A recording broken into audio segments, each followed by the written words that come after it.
Tomato কত KG? 200 টাকা। হ্যাঁ 200 টাকা টমেটো? কি বলেন আপনি? মানে সবজি বেচেন না ডাকাতি করেন? মানে সারা বাংলাদেশ টমেটো 50 টাকা করে। স্যার আমার বাবা 50 টাকা কেজি বেচে, একসাথে 4 কেজির দাম খুঁজছে আর কি, তাই না বাবা? ও আচ্ছা, সরি। আর বেগুনের দাম বলেন।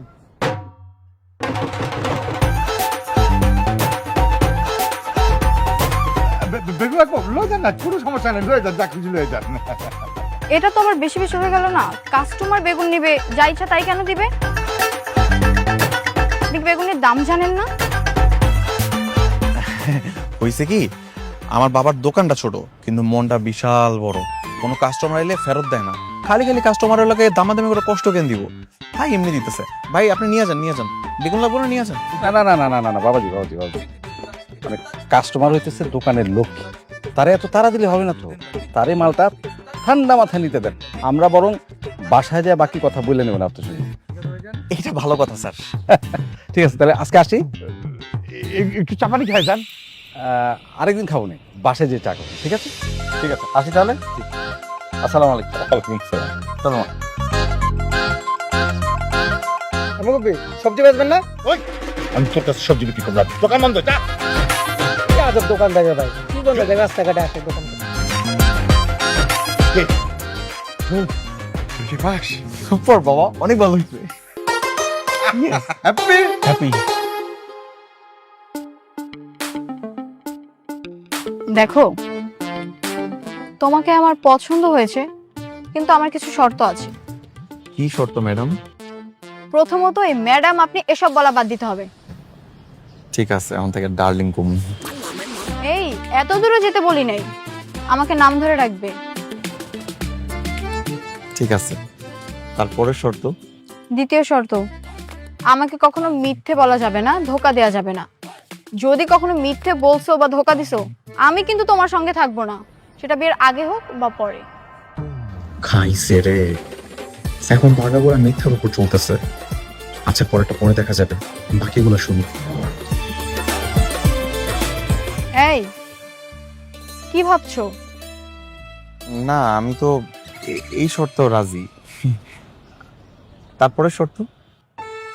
3 নম্বর শর্ত হচ্ছে, তুমি তো শিক্ষিত একজন মেধাবী ছেলে, আমাকে নিজের টাকা উপার্জন করে সংসার করতে হবে। আমার বাবার কি আছে না আছে সেটা কিন্তু মাথা ঘামানো যাবে না। রাজি, আমি একদম রাজি। এটা তো প্রথম শর্ত হওয়া দরকার ছিল। আর কোনো শর্ত আছে? আছে, এটাই সবচেয়ে বড় শর্ত। আমাকে অনেক বেশি ভালোবাসতে হবে, অনেক বেশি মূল্যায়ন করতে হবে। ঠিক যেমন একজন দিনমজুরের ঘরে এক টুকরো হীরার মূল্য অনেক বেশি। বুঝছি, এর লেগেই আপনারা দিনমজুর খুঁজতেছেন না। এটা অবশ্য ঠিক, যারা বড় লোক এগো কাছে তো এমনি ভরি ভরি স্বর্ণ গহনা থাকে, হীরা জহরত থাকে, দাম থাকে না। কিন্তু যারা গরিব দিনমজুর, এগো কাছে এক টুকরা হীরা থাকা মানে তো অনেক বড় কিছু। সেটাই। আমি রাজি, সবগুলো শর্তে রাজি। ঠিক আছে, তাহলে আমার আর কিচ্ছু চাই না। তাহলে কি আমি বিয়ের লেখা পাস? মোটামুটি। তোমার বাবার সাথে তো পরিচয় হলো, আন্টির সাথেও কথা হওয়া দরকার। তুমি একটা কাজ করো, আগামীকাল আন্টিকে নিয়ে আমাদের বাসায় আসো, আমিও আমার বাবাকে বলে রাখবো। ঠিক আছে, নিয়ে আসুন। আচ্ছা। না, মিটিং ফিক্সড হয়ে গেছে।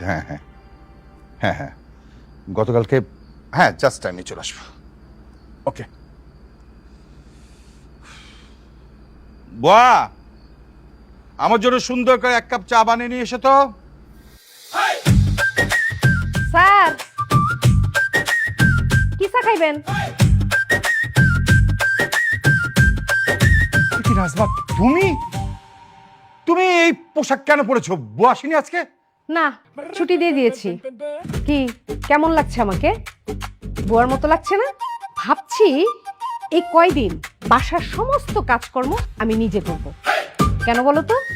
বোঝনি তাই তো? কারণ হচ্ছে এই কয়দিনে আমার বুয়ার ট্রেনিংটা হয়ে যাবে। এতে করে আমি যখন বিয়ে বাড়িতে যাব, আমার আর বুয়ার অভিনয় করতে প্রবলেমই হবে না। বাহ, গাছে কাঁঠাল গোপে তেলা, তোমার ছেলে রীতিমতো আমাদেরকে বাজারের গোল আলু বানিয়ে ফেলেছে। কি হয়েছে বাবা? কে কার খালু? এই, চুপ কর। খালু, আমি আলুর কথা বলছি, বাজারে আলু। তুই তো রীতিমতো আমাদেরকে